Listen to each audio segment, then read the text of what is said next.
자, 여러분들 금방금방 가죠? 어렵지 않죠? 네. 이렇게 할 겁니다, 여러분들. 다음, 청동기랑 철기예요. 되게 빨리 간다 생각 들 텐데 키워드는 다 넣습니다. 여러분들, 내가 이거 수업 시간에 하면 한 2시간 걸려. 천천히 해야 되니까. 근데 여러분들 그렇게 안 하죠? 우리는 지금 그럴 시간이 없습니다. 빠르게 핵심만 확실하게 한번 해보도록 합시다. 아시겠죠? 자, 그럼 이제 청동기랑 철기야. 신석기까지 잘 하다 보니까 갑자기 청동이 발견됐네. 누가 발견한 줄 몰라요. 누가 발견한 줄 모르는데 청동이 훨씬 더 우리가 간단하게 쓸 수 있구나 라고 해서 청동을 쓰게 되는 시기입니다. 근데 이 청동기는 기존에 있던 구석기랑 신석기랑 완전히 다릅니다.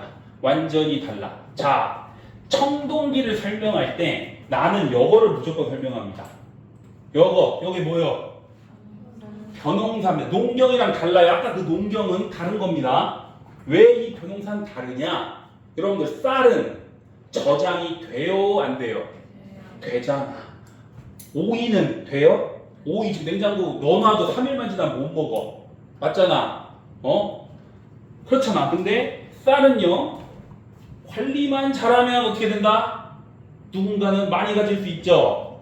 그럼 여러분들 이걸 봤을 때 쌀을 많이 가진 사람은 잘 먹고 잘 살고, 쌀을 못 가진 사람은 어때? 못 먹고 못 살죠? 뭐가 생겨버렸대? 뭐가 생겼대? 계급이 생겨버렸네? 계급이 생겨버리면 사유재산이랑 연결시킬 수 있겠죠? 사유재산이랑 연결시킬 수 있겠죠? 오케이? 이제 기존과는 달라요. 평등한 사회가 아니죠. 누구는 많이 갖고, 누구는 적게 갖고, 오케이? 그런 상태에서 이제 등장하는 게 바로 고인돌입니다. 여러분들 고인돌 다 아시죠? 이 고인돌은 높은 어떤 족장이 뭔가 그 동네에서는 그래도 위대한 사람이 죽었기 때문에 몇백 년, 몇천 년이 된 사람들이 동원돼가지고 그런 무덤을 만들었을 거 아니에요? 나 같은 평범한 사람이 죽었으면 그냥 어디 그냥 묻었고 말았겠지. 계급이 있다는 증거입니다. 두 번째, 비파형 동검. 이거 같이 한번 봅시다. 자, 고인돌, 오케이? 그 다음 비파형 동검. 이 청동의 최대 약점이 뭐냐면요, 쉽게 구할 수 없어요. 여기 산 하나 다 파요. 요만큼 나옵니다. 그러다 보니까 잘 나가는 사람, 높은 사람만 청동을 쓰겠죠. 그러다 보니까 이게 무기일 수도 있지만 장식품이라고 생각해도 돼. 뭔가 나를 뽐내는 무기 대용. 우리 같은 평범한 사람은 이때도 돌 써야 돼. 그런데 높은 사람은 이 청동을 쓰기 시작했기 때문에 우리 청동기라고 합니다. 아시겠죠? 자, 그 다음에 요 유물이 여러분들 참 헷갈리면 안 돼요. 반달 돌칼. 이거 보면 이거는 신석기식인데 간석기니까 가면 돼? 안 돼? 안 되죠. 여러분 아까 얘기했다시피 청동은 구하기가 힘들어. 그렇기 때문에 농사 지을 때 청동 쓰면 큰일 납니다. 우리 같은 평범한 사람들은 돌을 그대로 썼어요. 간석기를 썼어요. 그런데 벼농사잖아. 이 반달 돌칼이 막 발견돼서 이걸 어떻게 썼을까 우리가 고민해보니까 쌀의 머리를 툭툭툭 끊을 때 이렇게 썼을 걸로 우리가 추측을 하는 거예요. 아시겠죠? 반달 돌칼이 나면 무슨 기? 청동기로 가셔야 된다는 거예요. 청동기로. 오케이? 청동기. 자, 그래서 계급이 출현했고 벼농사 때문에 그 계급에 대한 증거는 비파형 동검이나 고인돌인 겁니다. 그 다음에 반달 돌칼 이해되시죠? 민무늬 토기도 여러분들, 민무늬 토기. 아까 이른 민무늬였지. 이제 무늬가 없는 토기들이 많이 발견됐네. 그걸 우리는 민무늬 토기라고 합니다. 근데 밑에 미송리식 토기는 뭐냐면요, 무늬가 없는데 손제비가 생겼어. 손제비, 손잡이가 있는 토기들이 생기거든요. 그걸 우리는 미송리식 토기라고 합니다. 민무늬 토기도 있지만 무늬가 없지만 손제비가 있는 토기는 미송리식 토기라고 하고 모두 청동기 시기의 토기입니다. 오케이? 자, 이런 청동기 시기에 계급이 출현하고 점점 이런 어떻게 보면 청동도 쓰고 족장도 생기고 이러다 보니까 우리 동네가 옆에 동네 점령하고 다른 동네 점령하고 점점 그 동네가 커지는 거야. 그러면서 국가들이 생기는데 그 우리나라 최초의 국가 어떤 국가? 고조선이 생깁니다. 자, 고조선을 만든 사람은 누구? 당군 왕검. 우리가 보통 당군 할아버지라고 하죠. 당군 왕검. 근데 여기 재정일치라고 돼 있네. 여러분들 이 당군 왕검이라는 명칭을 우리가 중국의 사서랑 비교해서 조사해 보니까 단군이라는 의미는 제사장, 뭔가 종교인의 뜻이고요. 왕검이란 뜻은 정치적인 지도자를 뜻한데, 근데 우리 당군 할아버지가 당군 왕검이라고 지칭을 한다는 거는 제사도 지 혼자 하고 정치도 지 혼자 하고 그렇기 때문에 재정 일치 사회라는 거를 우리가 추측할 수 있는 겁니다. 아시겠죠? 그래서 당군 왕검, 재정 일치. 그 다음에 법이 하나 남아있네. 8조법입니다. 여러분들 8조법 내용 중에 사람을 죽이면 너도 죽어라 이런 거 있고요. 내가 만약에 다른 사람 물건을 뺏으면 훔치면 훔치다 걸리잖아요. 노비가 되고 이거 풀리고 싶으면 공물을 배상해야 돼. 그래서 지금 8조법 내용을 우리가 다음에 다시 한번 볼 건데, 이 8조법을 통해서 농경사회구나 계급사회구나 이런 것들을 알 수 있는 겁니다. 아시겠죠? 오케이? 8조법 키워드 여러분들 잘 보시면 되고, 선생님이 준 교재 있죠 옛날에? 거기에 다 잘 정리되어 있습니다. 잘 보시기 바라고, 우리가 빨리 진행되니까 이렇게 나간다는 점 양해 부탁드리고요. 자, 그 고조선은요 청동기 때 생겼지만 철기로 가서 더 발전합니다. 왜? 이제 철기가 되지. 철기 한번 봅시다. 자, 철은 청동기랑 다른 점.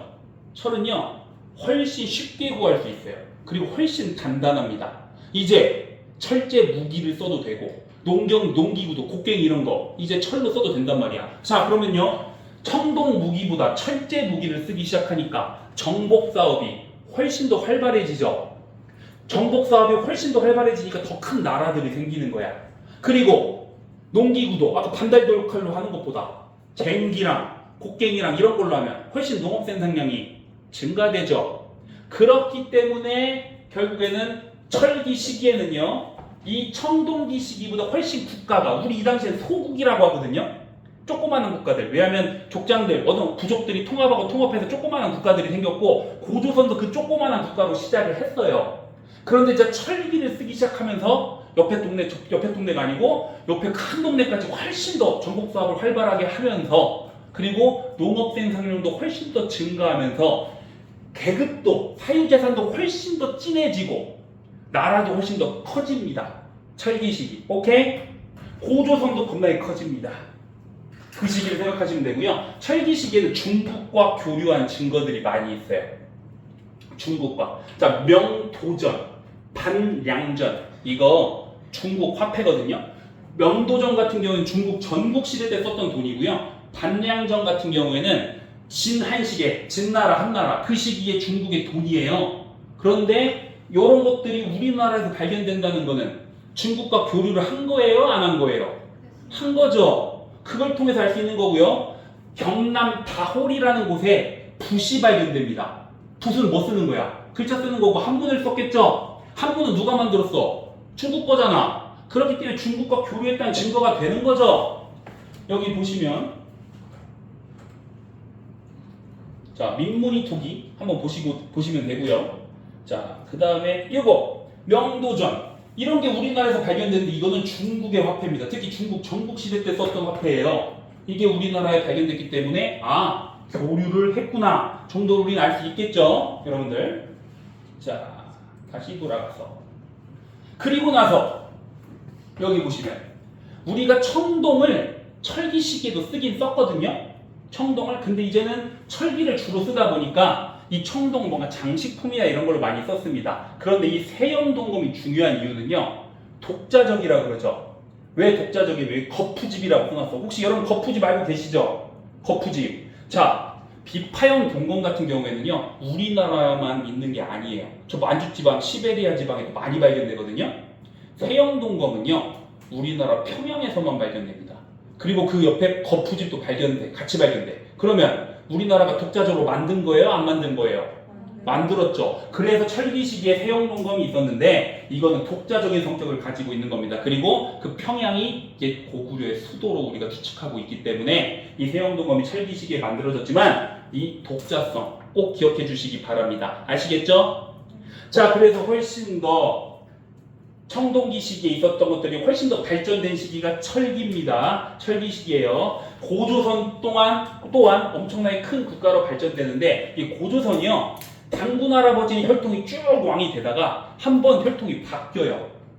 위만이라는 인물이 쿠데타 일으켜가지고 권력 차지합니다. 위만이라는 인물이. 자, 그 다음에 위만조선, 우리가 그래서 보통 헷갈리면 안 되니까 고조선이라고 안 하고 위만조선이라고 우리가 표현을 합니다. 위만조선은 이 위만조선, 위만이 쿠데타 일으킨 다음에는 위만의 후손들이 쭉 고조선이 망하기 전까지, 고조선이 망하기 전까지 쭉 계속 어떻게 한다? 왕위를 세습하기 시작하는 거야. 그래서 우리 이 시기를 위만조선이라고 하는데요. 사실 위만조선 시기에 더 잘 나갔습니다. 이 위만이라는 인물이 원래 고조선의 신하였어요. 준왕이라는 왕이 있었는데, 고조선에 준왕이라는 왕이 있었습니다. 그 준왕의 신하였는데요. 이 위만이 중국에서 넘어왔거든요. 이 위만이 가지고 있던 기술이 철기를 만드는 기술을 알고 있었어요. 그래서 이 철기를 만드는 기술을 바탕으로 결국에는 이 준왕을 나중에 몰아내고 자기가 왕이 됐어요. 그리고 철기를 본격적으로 수용하면서 이 위만조선 시기에는 훨씬 더 정복사업도 많이 하고 영토도 커지고 훨씬 더 발전을 한 겁니다. 오케이? 오케이? 그리고 이 위만조선이 잘 나갈 때 우리가 추측하는 영토 크기를 보면 요 정도 된다고 봐. 보통 고조선 영토를 여러분들 이 정도로 보거든요. 근데 이 정도로 추측할 수 있는 거는 비파형 동검이랑 고인돌이 나오기 때문에, 똑같은 비파형 동검이랑 고인돌이 나오기 때문에 하지만 또 이후에 철기 시기가 되면서 훨씬 더 영토를 넓혔을 걸로 우리는 추측하고, 그 시기를 우리는 위만조선 시기라고 보시면 된다는 거예요. 아시겠죠? 그런데 위만조선이 또 잘 나갔던 이유는요, 중개무역을 합니다. 여러분들, 이 밑에는 당시의 정치세력, 진국이라고 하는 정치 세력이 있었던 걸로 우리가 추측하고 있고요. 중국 지역에는 한 나라가 있었거든요. 한 유방이 만들었던 그 초안지의 유방, 한 나라가 있었는데요. 이 사이에 중개무역을 하면서 고조선이 돈을 무지하게 벌어요. 성장합니다. 그러다 보니까 누가 긴장을 해? 한 나라가 긴장을 하네.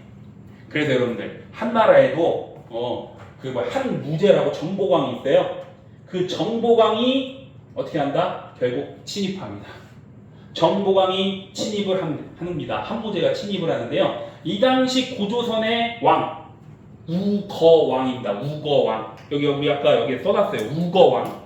이 우거왕이 열심히 막는데, 여기 보시면 멸망하고 우거왕 써있죠? 결국 BC 108년에 결국 고조선 안에 내분이 일어나서 결국 막지 못하고 고조선은 멸망을 한다. 오케이? 자, 고조선이 한 나라의 침입으로 멸망했죠? 멸망했어요. 그러면 한 나라 입장에서는 어때? 여기다가 자신들의 영토니까 행정구역을 설치하겠죠? 그게 바로 한군현이라는 걸 설치하거든요? 근데 한군현이 4개 있었어. 낭랑, 진번, 임둔, 현도, 이 4가지의 그 군현을 만들어서 우리는 보통 한사군이라고 합니다. 이거를 한사군. 오케이? 이거를 어떻게 보면 고조선 영토를 차지하고 지배를 해야 되니까 행정구역을 막고 설치해야 될 거 아니야. 그래서 한군현, 즉 4개이기 때문에 한사군을 설치를 합니다. 그러면서 고조선은 BC 108년에 없어지는 거예요. 오케이? 여기도 좀 더 추가해야 될 거. 위만조선 시기에 진번 지역이나 임둔 지역을 복속해서 훨씬 더 영토를 넓혔다. 아까 고조선, 그 위만조선 때 철기를 수용하고 훨씬 더 영토가 큰, 어떻게 보면 그 거대 국가로 발전한다 그랬죠? 그 대표적인 사례가 진번, 임둔 이 지역을 복속합니다. 그런데 이 진번, 임둔 복속한 게 나중에 한 사군으로, 어떻게 보면 한 나라가 사무실을 설치하고 지방 체제를 정비하면서 우리나라를 지배할 때 한 사군 중 2개에 포함된다는 거예요. 아시겠죠, 여러분들? 혹시 어렵나요? 어려우면 얘기해 주세요. 안 어렵죠? 여기까지 이해되시죠? 자, 그리고 밑에 보너스로 우리가 좀 더 알아야 될 거. 고조선 보면요, 사료에 부왕에서 준왕으로 세습했다는 내용이 있거든요. 아, 벌써 고조선은 거대 국가로서 왕의 자리를 세습도 했네. 이걸 알 수 있고요. 상, 대부, 장군이라고 하는 관직이 있었던 걸로 봐서 국가적인 시스템을 갖췄다고 우리가 추측할 수 있는 겁니다. 오케이? 오케이?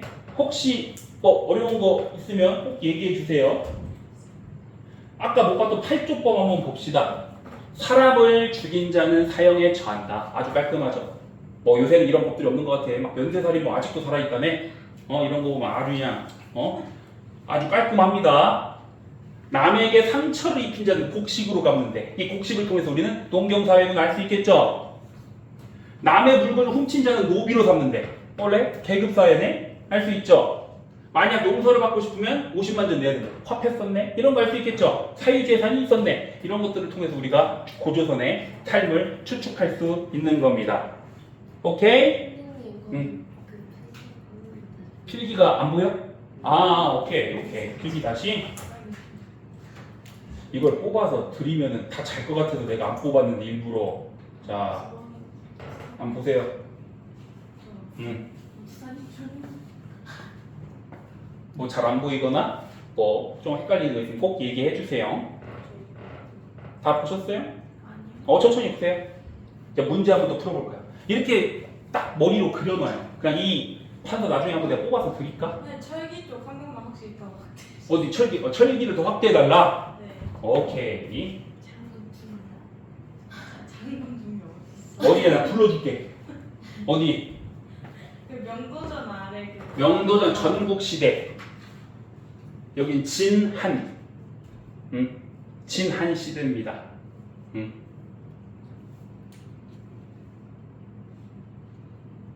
그 옆에 것들. 뭐 이게 붓, 경남, 다호리. 앞으로 와요 이제. 뒤에 앉으니까 안 되겠어. 좀 더 앞으로 와. 앞으로 와서 해. 앞으로 와. 앞으로 와서 합니다. 자, 이거 드릴게. 이거 일단 봐. 앞으로 와서 이걸 보세요. 문제 한번 같이 풀어봅시다. 아시겠죠? 자, 문제 안 어려워요. 자, 두 번째 문제. 그거 아니야? 요거네요. 자, 문제를 풀어봅시다. 자, 한번 같이 풀어봐요. 가시대의 생활 모습에 대한 설명으로 옳은 것, 이거 고인돌 이거 틀리면 안 된다라고 답을 주었죠? 무슨 시기? 청동기 시기. 답 보세요. 뭘까요? 1번. 이것도 반달 돌칼이니까 신석기 아닐까? 이렇게 가면 안 되겠죠? 오케이? 넘어가도록 할게요. 자, 이쪽 오른쪽 1번 보세요. 계급이 출현한 무슨 시기? 청동기식. 답은 몇 번? 4번. 피파용동거 나오잖아요. 청동거울 이것도 좀 추가하면 됩니다. 아시겠죠? 청동으로 만든 물건이니까요. 마지막 밑에. 자, 이 사료. 보통 여러분들이 어려워하는 사료 문제입니다. 미개상 참이 사람을 시켜 가의 왕 우거. 아까 우거 누구 어느 나라 왕이요? 고조선의 마지막 임금이죠. 이걸 통해서 우거네. 고조선 우거왕이네. 결국에는 이 한서 보면은 고조선 멸망시키고 낭랑 진번 임두 현도 판사군이죠. 한 군현을 설치해서 우리가 지배했다. 뭐 이런 내용이에요. 그러면 고조선에 대한 설명으로 답 몇 번이에요? 몇 번? 5번. 8조법이죠. 범금 8조. 오케이? 안 어렵죠? 이것도 여러분들 안 어렵죠? 자, 잠깐 끊고 다음 갑니다.